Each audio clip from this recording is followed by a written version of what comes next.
It's often been said that eyes are the window to the soul, a glance at a person's true feelings or intent. Countless shows, movies, and art portray this importance in one way or another, whether it's intentional or not. And if the old saying is true, well, anime has some big windows to work with.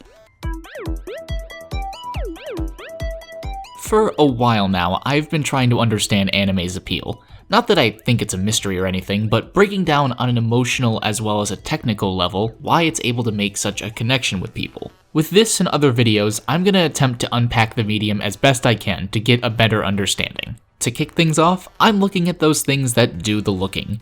Eyes. Right off the bat, one thing people associate with anime is the oversized and often heavily detailed eyes. You can't help but notice them, and as a result, you instantly can tell what a character is feeling. When I was younger, I drew a lot of cartoons, and the more I doodled, the more I realized just how much eyes alone can convey. Here are some very basic designs that I quickly sketched out, and without even thinking about it, you've already assigned some emotional value to each of them. Likely some variety of angry, sad, and gleeful. It's just something built into us through thousands of years of evolution. That empathy is a powerful tool, and it's why we're able to connect with our favorite characters. Why we can cheer with them during their victories, feel ripped apart during their failures, and every emotional beat in between. And with anime, I would argue eyes play a more prominent role than in other forms of animation when it comes to that empathy. Often you'll have shots where characters are completely still, where the only new animation will be seen in their eyes. Or sometimes an entire reaction shot is just focused on how their pupils or eyes change. The amount of detail can also vary depending on the mood of the scene, sometimes with characters' eyes becoming completely obscured by shadow. And so whether it's compelling or not, you still understand the feelings of that character because of just how prominent their eyes are.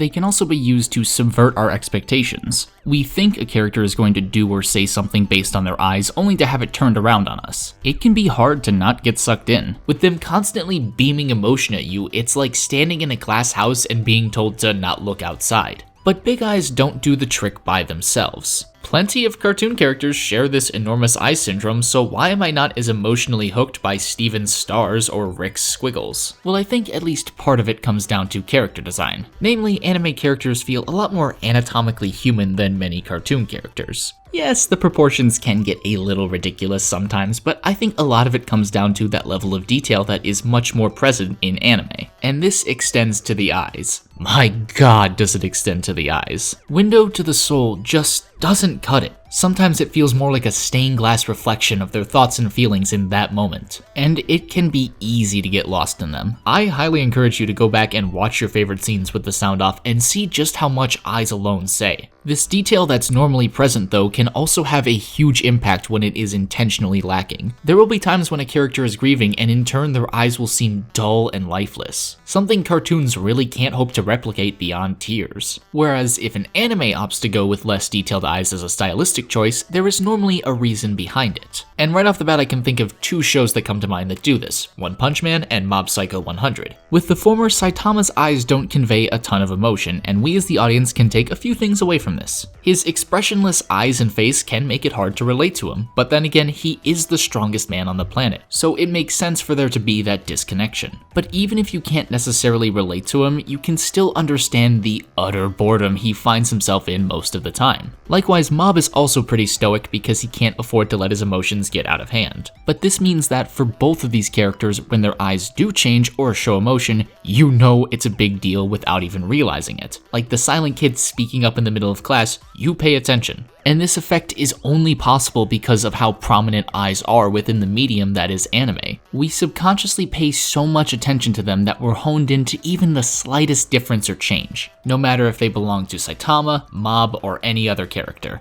In the end, eyes are only one cog in the machine, but I think their impact on anime is undeniable. Whether the use is overt or subtle, eyes can tell a story all on their own. They help you emotionally identify with the character on screen and can deliver more information than an entire monologue. Their ability to just make you give a crap about a bunch of drawings is incredible and I don't think can be understated. And I do think it's a significant factor as to why anime is able to make a connection with people. So the next time you queue up a show, I hope you keep an eye out. But hey, those are just my thoughts and opinions, and I'm curious what yours are. I'm open to the idea that I could be completely wrong, so please let me know what you think down below.